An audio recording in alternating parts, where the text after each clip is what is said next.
Zvino kamwanaka kari kuchema kuti Biden abuye kuzodevelopa Zimbabwe. Naivedwe.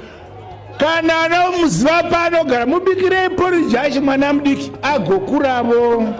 Ndakasirwa basa guru naMugabe navatsvangirai kunzi chiita baba venyika kurava kuti na Mnangagwa ndiri baba vavovo ndichiona kuti zvinhu zvinofamba zvakanaka.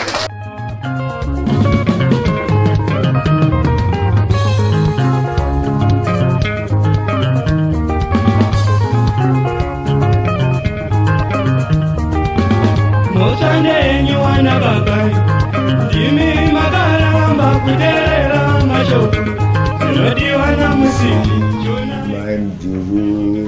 PF and 22 others. I will be marching. I have said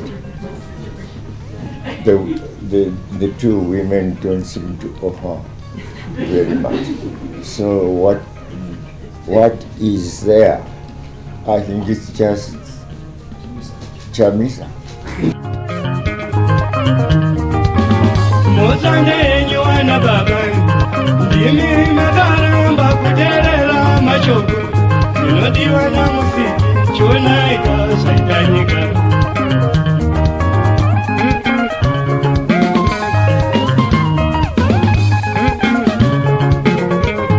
Zimbabwe went through a protracted liberation struggle to deliver democracy, freedom, and to ensure that there is majority rule in this country. Now, we were colonized by the British, and young Zimbabweans at that time came together to resist this colonial rule and deliver independence to the people of Zimbabwe. The independence that we somewhat say enjoy in this country. This class and this group of people who fought to liberate this nation at some point have been sidelined in the politics of this country, whilst others look at those who went to the liberation war struggle as selfish beings who are now just looking to fill their pockets for selfish interest. We discuss on this, the Free Talk, in proud partnership with the Frederick Newman Foundation for Freedom, the role of the former liberation war fighters and how they can shape the politics of Zimbabwe to make this country a better place.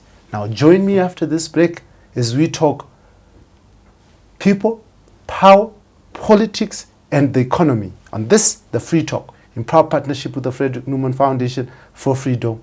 I, your host as usual, Dara B.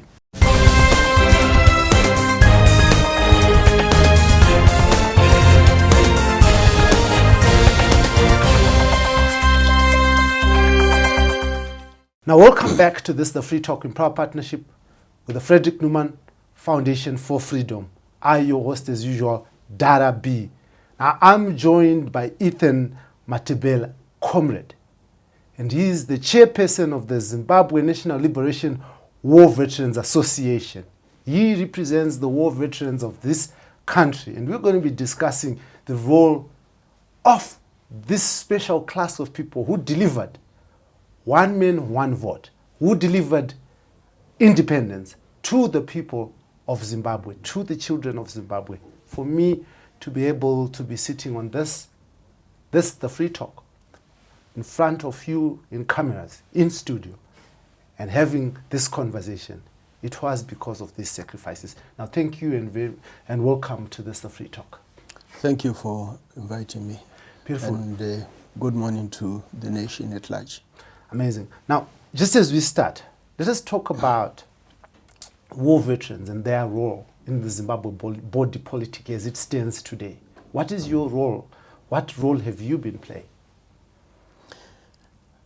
Thank you for asking this question, Darabi. The honest truth, we're not given the opportunity to play our roles.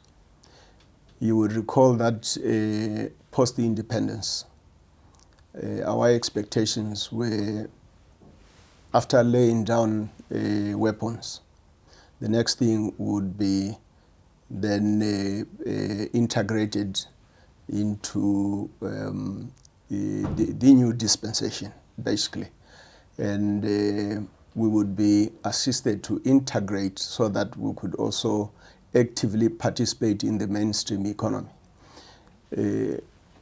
This is the reason why, in the first place, we went to war to engage the Smith regime, and it was for two reasons: political freedom and economic freedom. I can declare here today that the majority of war veterans, and indeed the entire nation, has never tasted the economic freedom. You may ask why. I would not know. I can't really put my finger on anything, but all I could say is I can aspect and say, why did we even participate in this struggle for those two reasons? Now are you regretting that you went to war? For the same reasons, yes, I do regret. I do regret because I had high hopes of coming back and assuming ownership of the means of production, assuming a title to the land that most freedom fighters fought for. But you have title. War veterans took over farms in the Chambanja land reform program, didn't they? If you understand the definition of title, occupancy and title are two different things. I don't have, well, personally, I don't even have that Chambanja land. It's unfortunate. Someone who was serving the Rhodesian government decided he would not allow me to have land because I didn't come from that specific area, which, in my surprise, I never went to fight for a particular province or district. I fought for the whole of Zimbabwe. And the enemy, when it confronted me, it didn't segregate based on where I was coming from. So I don't have the land as I speak today, 45 years down the line. But you're asking about title. White farmers had title.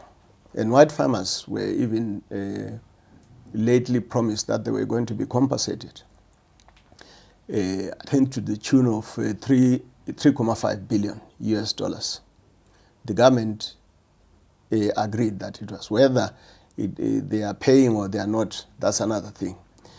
With us, former liberation stalwarts, we have not even been listened to that we could debate about the land. Remember, when we went to war, we had said we want to take ownership and control of the very soil we fought for. Well, not necessarily for us as veterans, but it should go to the majority of Zimbabweans. Yeah, but you say you are not being listened to. By who? By the authority. But the authority are all veterans? Not necessarily. If your surname is Mhlanga in your family, it doesn't necessarily mean you think along. There are very few veterans who have decided, upon being conferred those privileged positions, they decided to ring fence themselves, and everyone else was thrown under the bus. That's the reality on the ground. And that's where some of us have a bone of contention. We are aggrieved. We are aggrieved to the bone. And it's just not funny. Look, I want to really understand this. The president of this country, you were in the trenches with him during the war, the liberation of the struggle. Correct, to some point. To what point? I mean, just be clear with that. Look, the scenario during the armed struggle, everyone was equal, because the whole reason was to try to dislodge the settler regime, right? Everyone, we were equal. basically, because there was no salary, there was no preference to anyone. Come post-independence, people began to take advantage of those privileged positions, want to amass wealth, and basically to identify their kith and kin, and the rest is history. We had tried to engage our colleague in government to say, please, we have no ambition to take your positions, but create an enabling environment so that for the same reasons why we participated in the struggle, we should begin to enjoy the fruits of our sweat. But we are not accorded. But you're the ones who have bolstered and maintained and retained Zanu PF as the ruling political power through unleashing violence even in election as war veterans. But you're saying you're poor. I don't understand. A reference to your name again. Being a Mhlanga does not necessarily mean the entire Mhlangas are murderers. We have people who assumed mercenary roles and they perpetrated those heinous crimes. But you cannot paint this, the same paint to the rest of the veterans. In all honesty, the majority of war veterans were focused on at least getting something on the table. People were used, that's the truth. All in the name of patriotism or whatever they would have called them.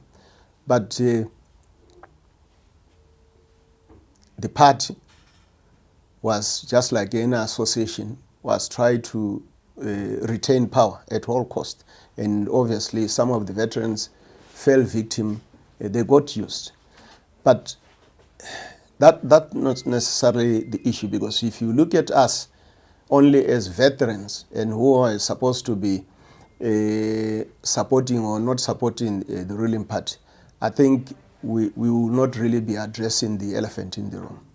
We are simple say Zanu PF as a party, it's not a bad party.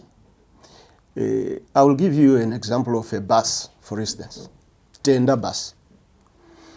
It's just seated there, that is Zanu PF. When you bring the driver to take motion and their passengers, where are we going? Are we going to Mtare or we are going to Maswingo?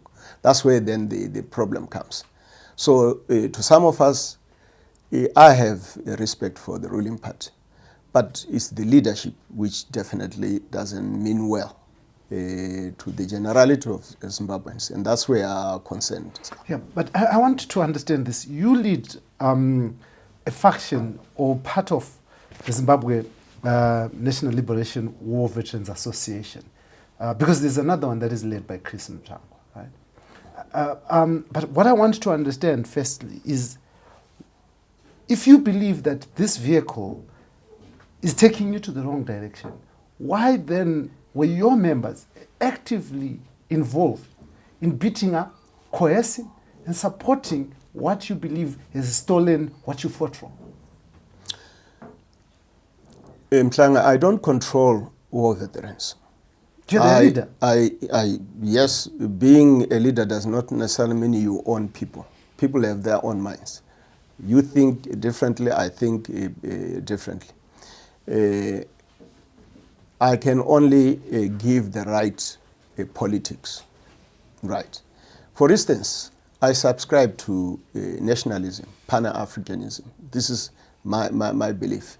And my beliefs, I've managed to share with my colleagues, which will describe as the like-minded. It's not everyone you meet because of the difference in our characters and our approaches, even the political understanding. Some would rather stick around partisan politics. I'm not for partisan politics, right? I'm for nationalism. I'm for Pan-Africanism, because there is far larger, complicated issues than these clubs. To me, parties are mere clubs, and in this case, By the way, I would want to also share with you in this conversation in that we, before independence, we had liberation movements who subscribed to the ideals of the founding revolution, that of political freedom and economic freedom. Come post-independence, we saw a dramatic change in the approach. We could speak one thing, but we do something else. And that's where we began to detect, diverting the founding ideals of the revolution. So some of us, because we never held any influential positions, and because of our age by then, we couldn't really have come more actively. What killed most of the cadres is the mantra of discipline. Comrades were too disciplined, looking forward to our fathers and mothers in politics, hoping that they would chart the correct path to Canaan. But we could see that things were changing quite rapidly. The people that we put in a position of privilege, instead, they were going the wrong way up until this day. So this is our concerns, and hence, or I can even explain to you the reason why we are divided as war veterans. You are divided? We are. How, along which lines? You have said we are on factional lines. Is because if, for instance, the authority approaches me and appoints me to a privileged position. I will give you an example of Mswanga, for instance. We put him in Masingo to lead the association. We had high expectation, and I will tell you one of the reasons why we expected that here is salvation in the making. He was an ambassador in China, and naturally we thought he will bring all the opportunities to benefit the generality of all veterans. He knew our plight. So upon assuming that position of the chairman of Zimbabwe National Liberation of Veterans, which is a PVO, by the way, and the reason why it is created is to try to help veterans, marginalized veterans, help circumnavigate their economic challenges, their welfare challenges. So he came. The Constitution says he should stay, his executive should stay for only 5 years. That's what the Constitution stipulates. But he overstayed by another 5 years, which made him 10 years. The most painful thing is, as we were expecting, he never met us. There was no roadmap. He got appointed to be the advisor of number one, and that is the last we heard of him. He was already more on partisan politics, furthering the interest of the appointer at the expense of the generality of veterans. We got so concerned. But obviously, at times, the system would not allow it to maneuver so that we can bring our concern to the intended constituents. So the reason why some of us stood up and said, no, we want to reform this perceived independent PVO, because what it stood for and what is happening now, obviously it's in contrast, and we begged to differ. So we decided that no, we are going to reform our organization and at least try to do what is directly opposite of what has been happening. So that's where the faction comes in, because for those that are enjoying the status quo, they are not very many, I can tell you. They are not very many. But for those that are wallowing in abject poverty, just like the citizens of Zimbabwe, we are in our multitudes.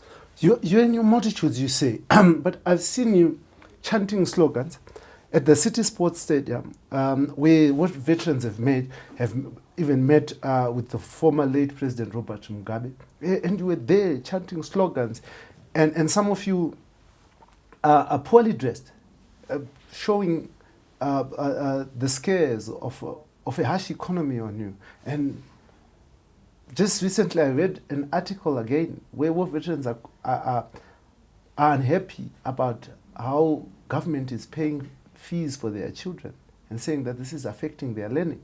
Now, I just want to understand, are you the same people who fought for the liberation of this country, who can't fight for your own? Yes, we are. Yes, we are. In any struggle, is not one size fits all. We are in an independent, so-called free Zimbabwe, basically. There is no need to shed blood. You know, maybe you were not born by then. Some of us witnessed the real shedding of blood. Unlike politicians who go into rallies and take opportunity to pretend like they saw blood being shed. They have no clue. Some of us witness really blood shedding. We have seen people, we went picking around pieces of limbs, giving them the little decent burial we could. So it still evokes those sad past memories up to today. You talk about us sloganeering. I think sloganeering is just a matter of choice, but largely people have been, I could say, out of fear or cowardice. People would not really want to face the reality and confront the elephant in the room. They would always want to circumnavigate, hoping maybe something is going to give one way or another. But we are talking of 45 years, and as we speak, things are worsening. I couldn't say they remain the same. Things are worsening. Was my dream when I came from the struggle. I was not ambitious to occupy any position. I always think business-like.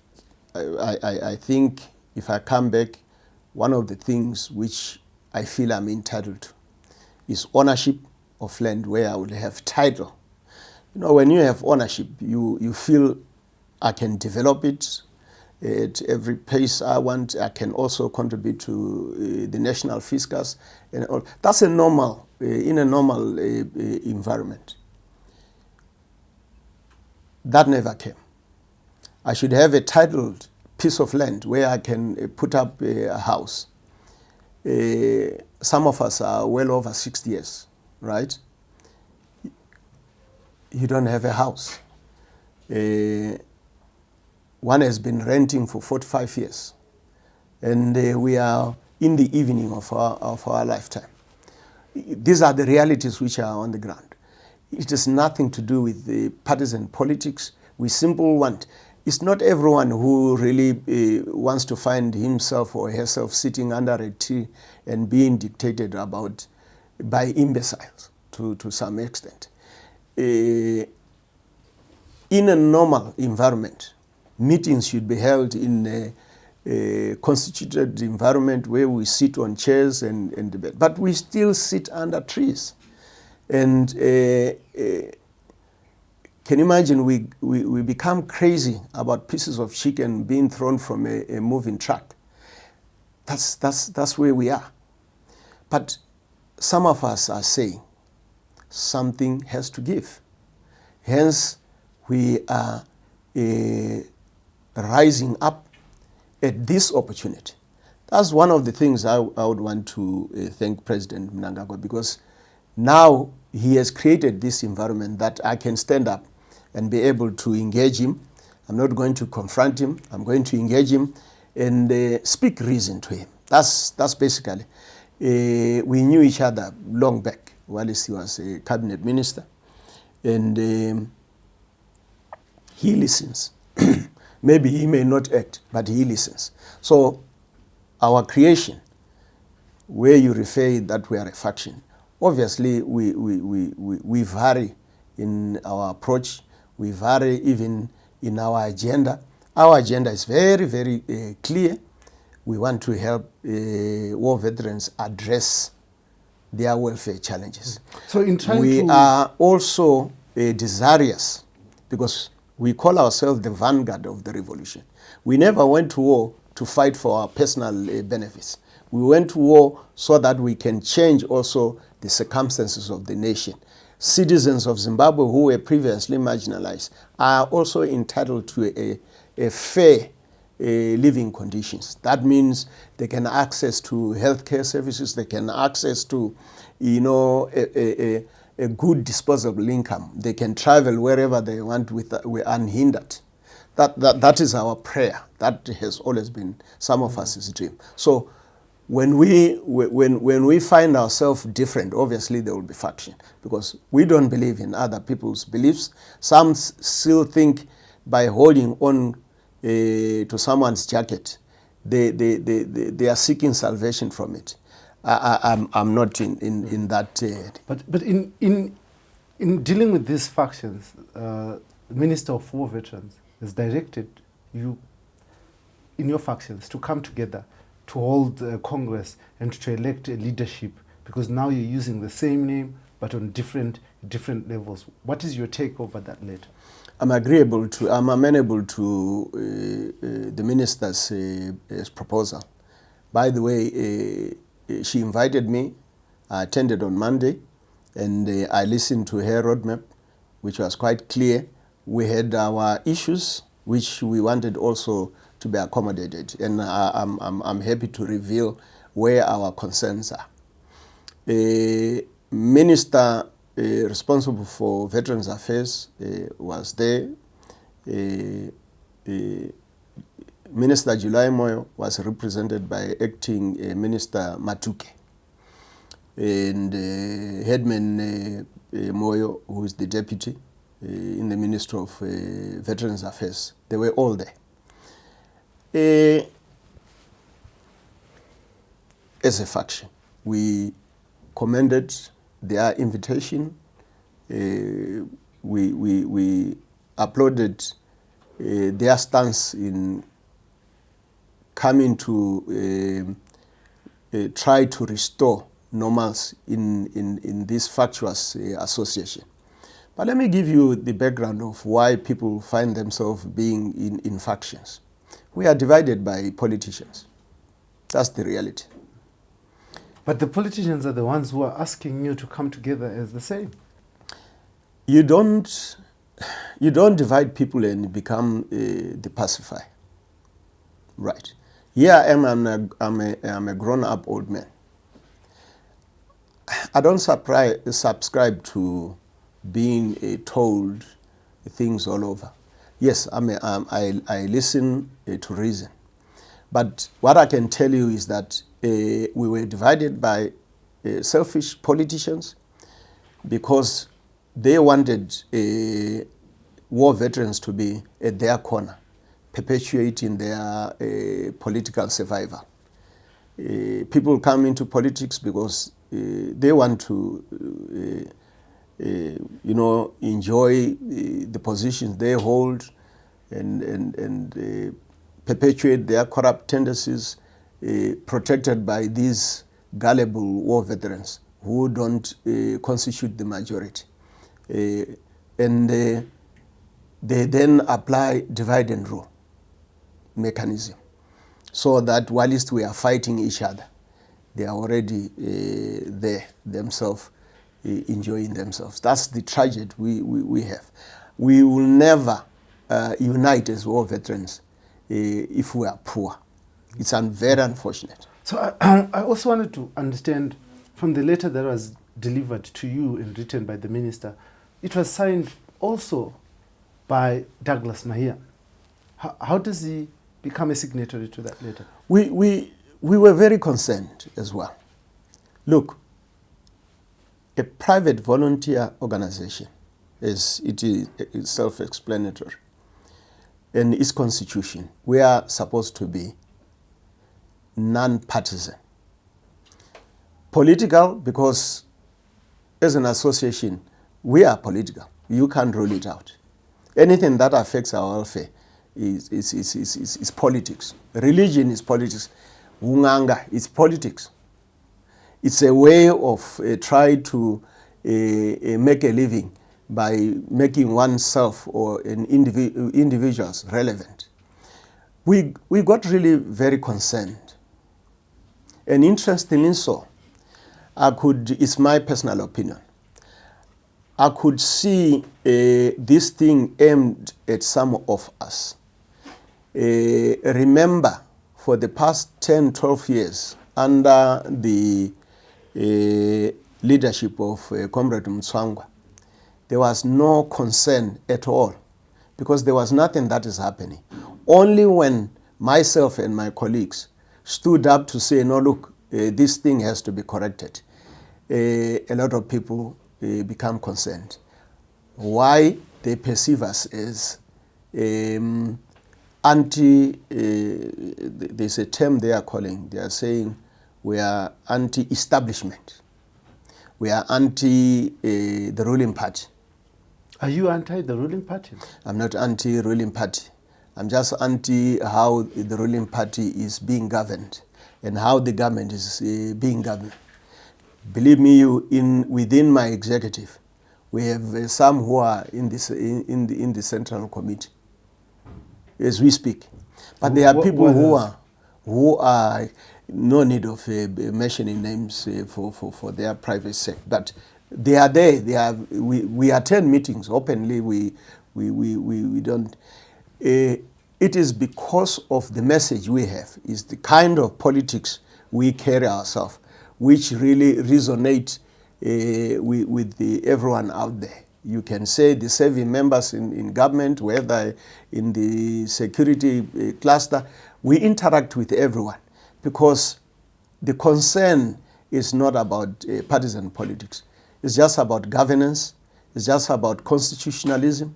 And these are some of our concerns because under a normal environment, I can imagine I should really be running my small business, grocery shop there, making money, and whatever little. The end game is peace of mind. That's all we are after. But some people have encroached on our way, stifling our freedoms. The very freedoms we fought for are being trampled upon, and the reasons are very clear. People want to impoverish us so that they can perpetuate their selfish interest. And that's where we have a problem, some of us. Mm. But I want us to understand these intricacies because a letter comes from the minister and it's got a signature of a Zanu PF Politburo member and leader of section of war veterans in the party. Correct. Doesn't this make war veterans belong to a political party? We registered our concerns on the presence of Comrade Mahia because to us, a PVO is self-explanatory. I could only maybe personally opine to the effect that maybe they were coming to intimidate us because there was a mention of saying our association is an affiliate of the ruling party, Zanu PF. Obviously, we felt provoked, but we maintained our cool. We didn't even respond. People tend to want to focus on peripheral issues. Our focus is the elephant in the room. I want to live comfortably And comfort, I'm talking about owning a piece of land which I have title to. I want to leave a positive legacy for my children and my grandchildren. You may hate Cecil John Ross or Ian Douglas Smith, but the development which has been done since time immemorial, we are benefiting from it. And this is what we are hoping to do. 45 years down the line, we haven't even built a new settlement in the form of a city, town, whatever settlement. We haven't done that. You understand what I mean? And don't forget, we are multiplying in numbers, but we cannot be consumed by an existing economy. Hence, this turmoil. You understand what I mean? So our desire, especially after coming from a protracted war, our desire is to see everyone enjoying the fruits of the struggle. And we were looking that we were going to be given the opportunity to also participate in the mainstream economy, but that never have come. We see tenders. But why do you want to be given an opportunity? Aren't you happy that your children that you gave birth to, the likes of Chivhayo, are being given these amazing lucrative tenders? How many Chivhayos are you referring to? Because there's, to us, we are only seeing Chivhayo and a few, what would we call them? A few Satanists. The rest of us, my children are abroad. And don't also, if I may give you free information, we have so many war veterans who have decided to go for greener pastures in the same country they fought against, which is very, very unfortunate. They fought to come and live comfortably in their motherland. But they had no choice. They had to go and look for so-called greener pastures. And they are doing manual jobs. At our age, I can't find myself looking after another old person for a living. Yet this country has so much for all of us. So much. You talk of flora and fauna, minerals, and to an extent human resource.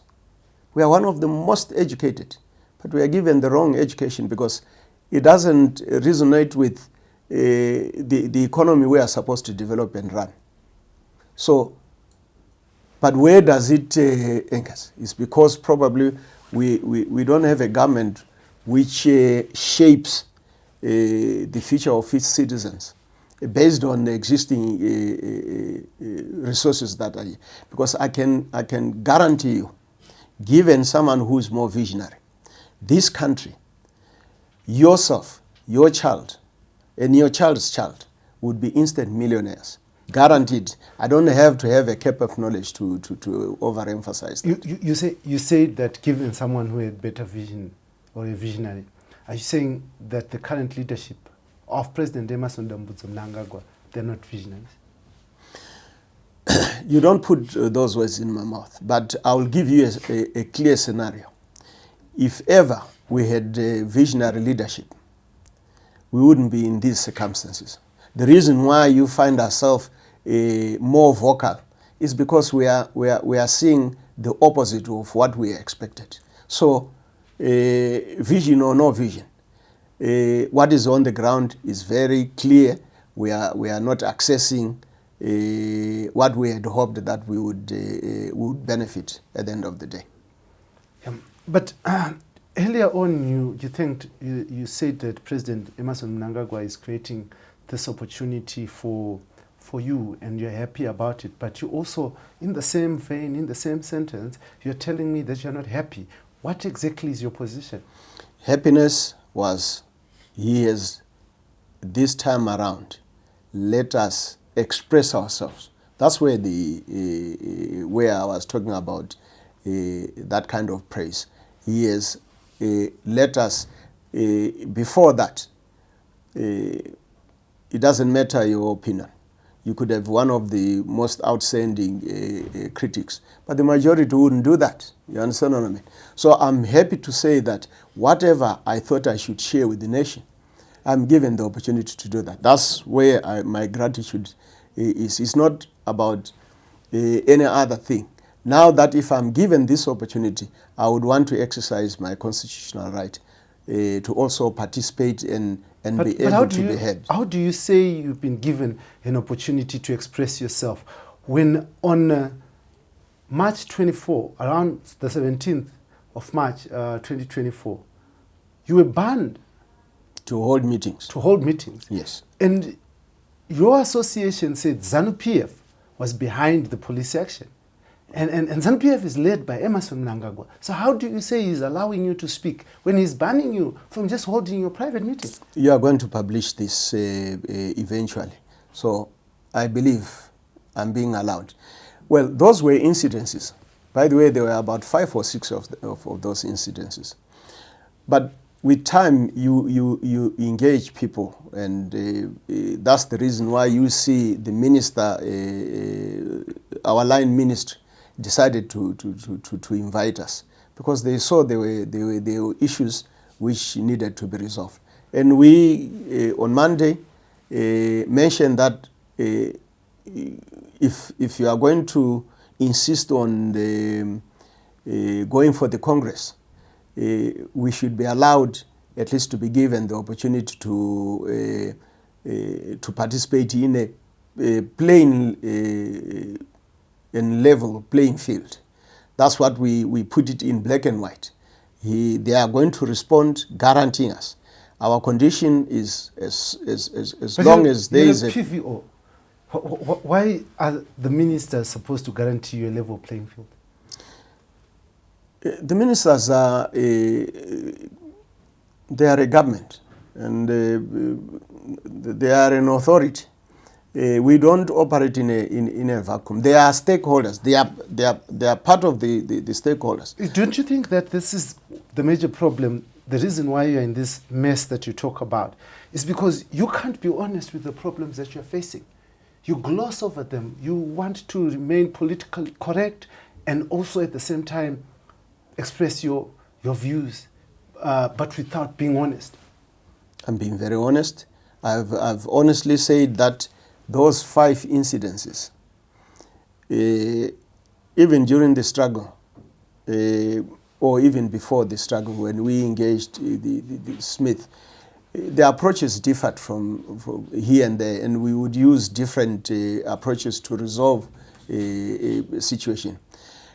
I'm happy, despite the fact that maybe the 2 ministers had a different intention, but when they brought it on the table, to me, it would look like they have recognized our concerns, and they were willing to sit down and hear from us. By the way, they gave us the opportunity to hear from us, and we had the opportunity to also avail our feelings to an extent that even when they said the monitoring of elections at district level, or they should include what you call Veterans League, we said we are very uncomfortable with that, and if they bring that, then unfortunately we won't be able to participate.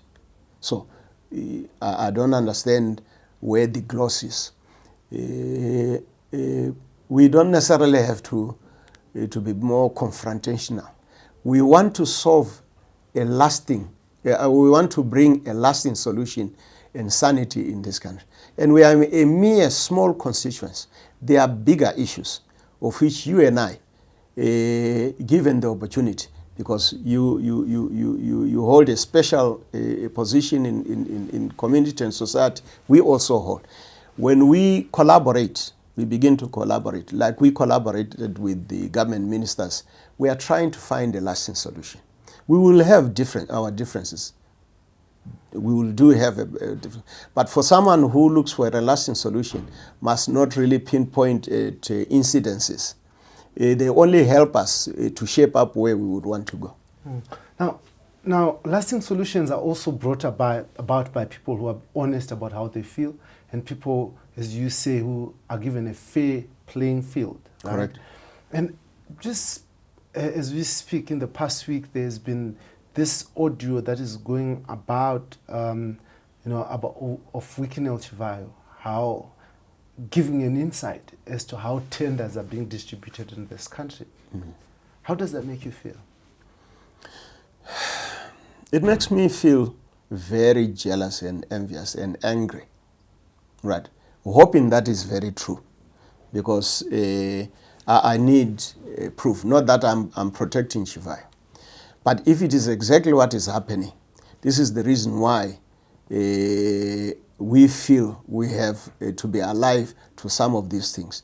That's why, as veterans, the majority of us are still principled. You may not believe it, but the honest truth, we are still principled. We would want to see things running normally. Currently, we have found a country maybe run as a dynasty. And when you begin to create a club of individuals who enjoy those privileges and using their authority at least to muffle everyone else out, as veterans, we get concerned. We're still, if it is our colleagues, we really get seriously concerned, because we are seeing ourselves going nowhere very, very fast. If you had an opportunity to sit with the president, I mean, in that audio, Wikinel spoke about how the president has treated him as his son. And there's evidence. We have seen Wikinel, a non-government player, flying in the presidential helicopter. And we have seen him, a non-government player, on the lineup where we normally see ministers of defense securocrats and the police when the president is leaving and when the president is arriving. We've seen him there. And if you had an opportunity to talk to President Emmerson Mnangagwa about this association, as a veteran, as a colleague of him who went to war with him, what would you say to him? First of all, let me allay this misconcept. What my president and Chivhayo act is none of my business, in all honesty, because I'm preoccupied with issues. I would engage my president and make him aware of the plight of the welfare of war veterans. That is my mandate as I lead this association. That is how they interact. It does not affect the bread and butter issues. Doesn't it? Because this is taxpayers' money. It could be a this taxpayers. Is hitting your pocket. It could be a taxpayers' money, but I would want to focus on the elephant in the room. Is the elephant in the room not corruption? Corruption, yes. And is it not part? Yes. Doesn't this look like corruption? Correct, corruption. But how does the president working with Chivhayo corrupt? And secondly, doesn't this speak to the issue that he has managed to have that access, and he speaks of it in the video, in the audio, that I have had this access and matenda chero chibage ndogona tupiwa kuti supply chibage titega. Correct. Doesn't that affect you? Because as war veterans, imagine if as war veterans you were being given that tender to supply ZEC whatever it wanted. As war veterans, your constituents would be a whole better people. This is what I was asking you earlier on. Are you really honest about solving this problem, or you want to be in good books with the politicians and still want your problem solved? I think in good books, I think it's an overstatement. I had said earlier on, we have to solve some of these anomalies. We want a lasting solution.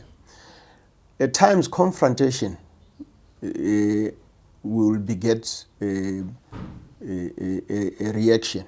You had confrontation. You had confrontation with the Smith regime because you realized that confrontation was the answer. Correct. Today, do you not realize Everything has its time and limits. I don't assume you think that we are doing less. Unless if you are insinuating that we must be physical and do all sorts of things. We are very reasonable people. We know what we want to achieve, and we craft ways and means of engaging the leadership in government and those that definitely have caused the problems that we are facing. It's a matter of how you approach some of the things. But honestly, what I want to understand from you is that you have your members who are struggling to pay school fees. Personally, I have my child who hasn't been paid school fees for 3 years. And you're sitting here with me and telling me that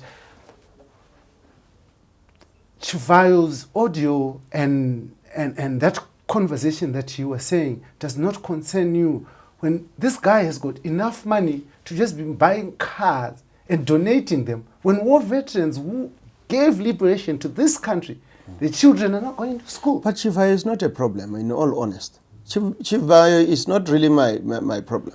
My problem is my leader, whom, given the opportunity, that's where I would want at least to have a conversation with my leader and present issues like what you are presenting. For me to be chasing Chivhayo, honestly, I don't think I'll be solving it, because there will be another Chivhayo coming in. There will be, before there was what is this young satanist, Java, and there were other names which came in. Those are merely peripheral. You understand what I mean? I would want to engage. My question to you was, what would you say to your president if you had an opportunity to sit with him about this audio and his relations with Chivhayo? I would simply register our concern that the president probably is being reduced from that respectable position he has. But how honestly then would it help me change my current welfare circumstances? If I focus on that, if I will have the opportunity, it's purely peripheral. But I would want to engage. This is the opportunity that I'm dying for, to engage the president, because he is the one who can decide. If he listens to my plight, he is the one who can say, all right, what can we do? By the way, him being the president does necessarily mean he has all the solutions. We have also the solutions. So we would say, yes, in a small way, this is our contribution. All he needs to do is to accommodate our concerns, and we take the necessary step from there. Mm-hmm. But let us look at the politics. Politics in Zimbabwe is largely dominated by those who went to the war. Offices in Zimbabwe, influential as they are also largely held by those who went to war. Now, what is it about your colleagues that is failing them to understand your plight? I think it's very simple. Once you occupy a privileged position, you become too comfortable. I gave you a scenario where during the war, we were all equal. And our intentions was to dislodge the settler regime. But when, upon occupying that position, one feels too comfortable, and one will protect it at all costs. Why are you making them comfortable? Because they are your colleagues. Correct. I think we can go to and fro. We have said this time around, we have come up with this outfit which I lead, right? And this outfit has a roadmap which we would want to engage stakeholders, including central government and to some extent the president himself, so that we could share our concern, but not necessarily sharing our concern because he knows our concern. But we would want to also have a positive feedback from that kind of collaboration and engagement. That is our prayer. And we don't hold monopoly to that kind of wisdom. It's only on the pressure that we find ourselves in, because the circumstances really don't allow us. I can't even go to any healthcare services and access, despite the fact that I'm a member of PISMAS. I subscribe every month, and that money does not come back to benefit me. I have to buy the drugs. So you can see there are bigger issues than merely, focusing on these comics like Chivhayo and everyone else. I want to sit with my leader and simply state that without fear or favor, because if I don't tell him our concern, he might think that no, we are not a priority in his endeavors as he runs the country.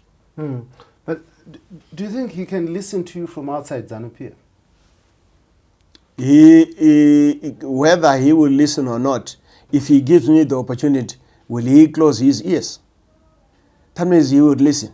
And then, after we have had that conversation, we don't stop from there. We are expecting a feedback. Hang on. We are expecting a feedback.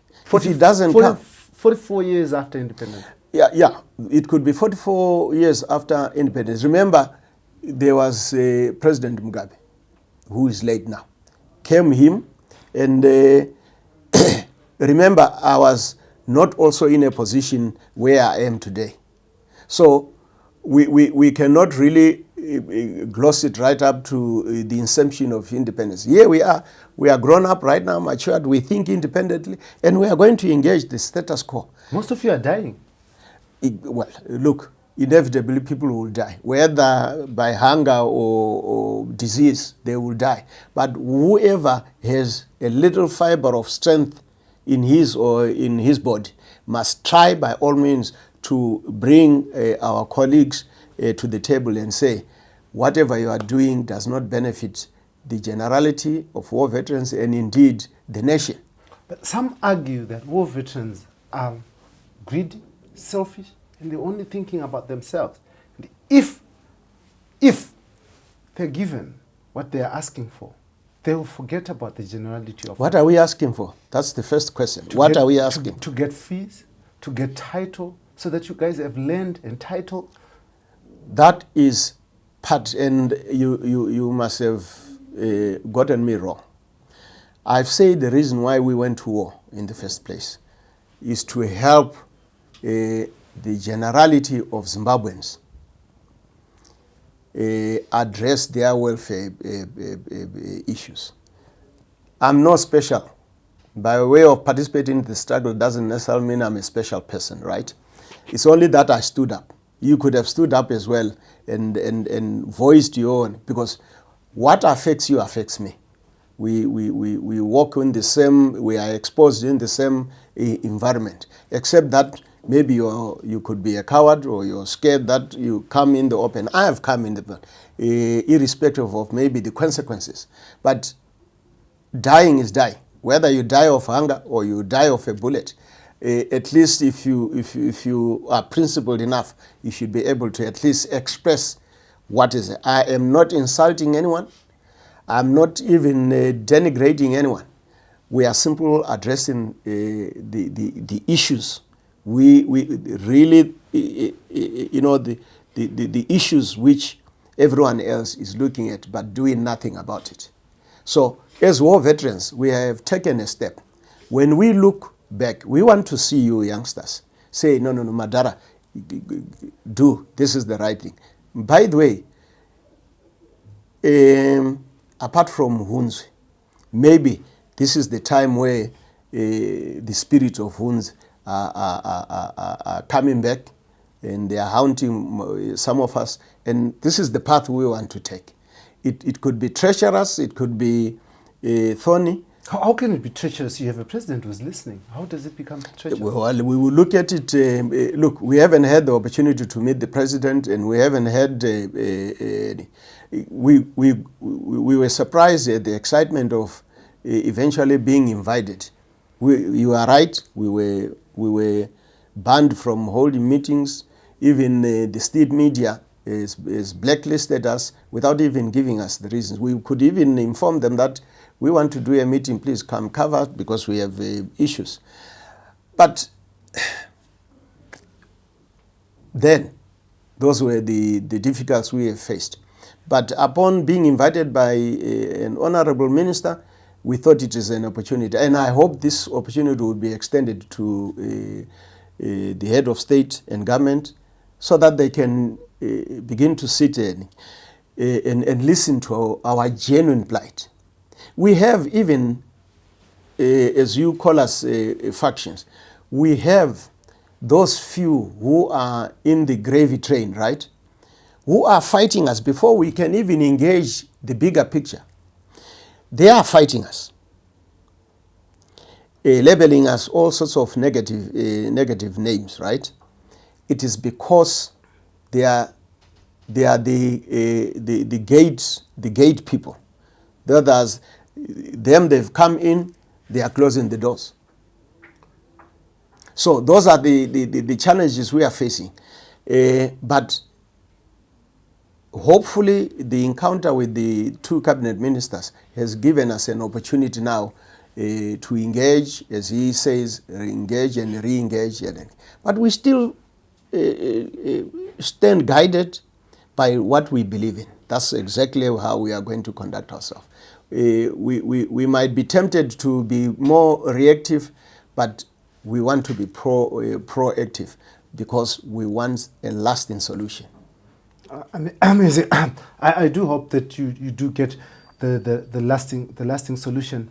But also, just to say that here at Heart and Soul TV and radio, we don't blacklist. We give you opportunity. We give everyone opportunities to be heard. But as we close, maybe let us talk about the future of this country. What do you want to see this country look like?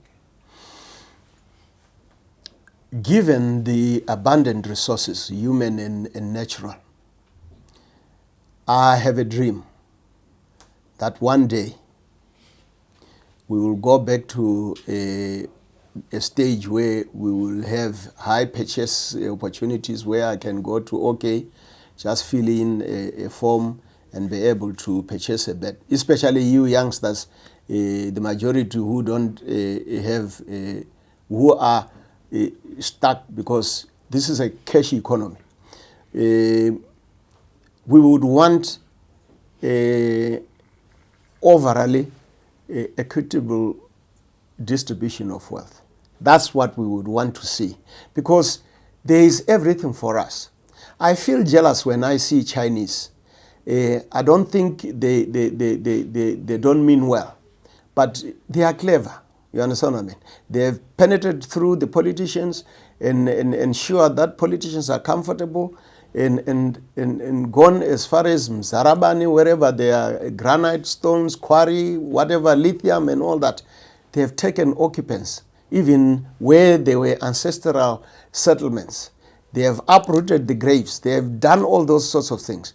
Who does benefit? It's not us. We are sitting on gold. We are sitting on diamonds. We are sitting, but we have no clue where it's destined for. Of course, we know where it is going, but there's nothing, at least to report back to say, all right, whatever we extracted, here are the proceeds. Where is it going? It goes to even in America. For those that have an appetite to exploit our resources. But the unfortunate part of it is we are the ones who facilitated that kind of Can you describe why people, Makorokoza, would be termed as what do you call them? Artisanal miners. Yet they are degrading the environment and all that. In a larger scale, they are even killing each other. They are drugged so that they can, all they need is to extract those resources. But they don't benefit. They live environmental disasters. I'd even had the opportunity, by the way, I wanted to also share with you as my parting shot. I've engaged the traditional leadership saying that when we came from war, I think the greatest mistake we did was, it was not us, the political soldiers, it was the politicians themselves, what they were supposed, because I believe in spiritualism, especially African spiritualism, we were expecting that politicians were then going to come and kusumira in Shona to say, no, look, we have come back with this freedom of this country, we have removed white people. You traditional leaders, Nemashikiru, please take up, itai in Shona they say kuchenura. Do your job, we can only coordinate, but we are handing over this Nika so that you can begin to heal this country. Some of us is concerned now that we are grown up. We realize that that was a very fundamental mistake. And I'm saying so in that things which are happening, they don't really look normal. They don't look like they are in an individual's capacity to control. So I can see their spiritual connotations in this. So we were just interacting with chiefs. They said you should have handed over this country so that we can do the necessary. They blamed us for bringing in only commanders of the freedom fighters, but leaving thousands and thousands of the martyrs in foreign land. So as part of our roadmap, we are already going in the length and breadth of this country, interacting with the traditional leaders, Nemashikiru consult, so that we can begin to, maybe something it will give. If you were to become a politician, would you be a politician, Zanu PF, or in the opposition? I don't subscribe to partisan politics. I've been in partisan politics and I've seen the way it divides society, which is very dangerous. They play like Highlanders and Dynamos. We are merely spectators. We don't even earn money out of it.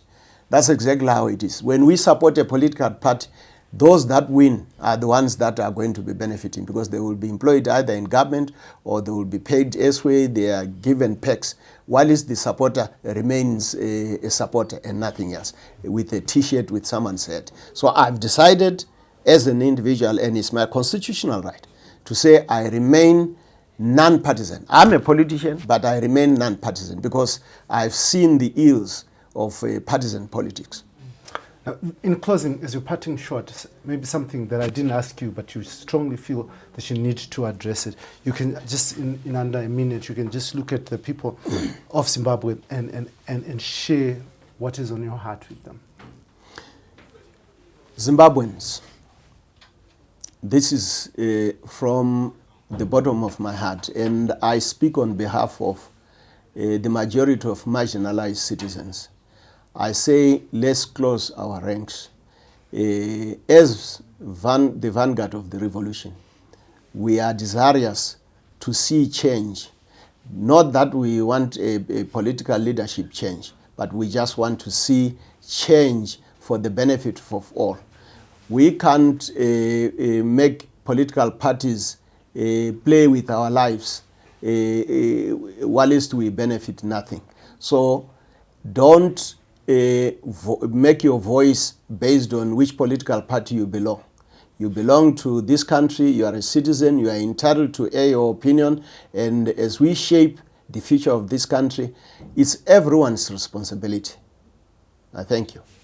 Amazing. I want to thank you very much, the chairperson of the war veterans in Zimbabwe, and wish you well as you heal these factions and look at the issues that you want looked at, and hopefully that they will be addressed. Now, Zimbabwe needs all of us to be able to come together and build to deliver a prosperous nation for us who are alive now and the future, those that will come after us. Our nation can only compete with all other nations on this globe if we, as a people, decide to work together, talk to each other, instead of talking through and past each other.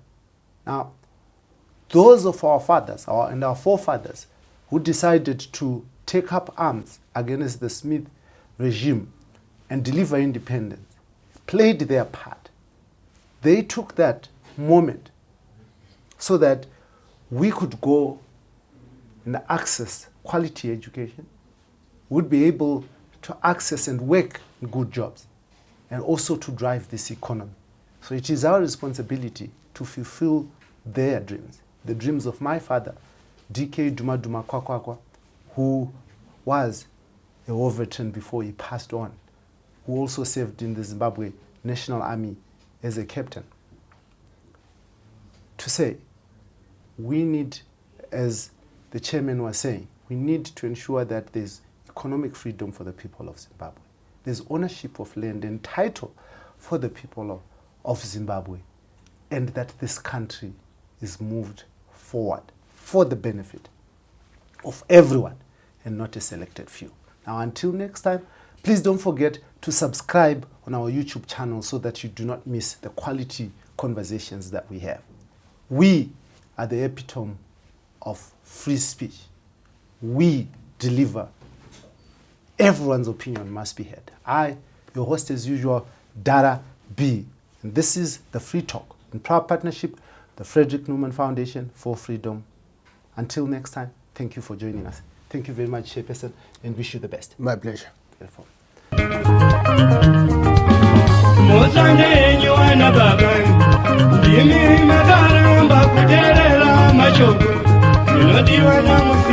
Chona ika saitanyika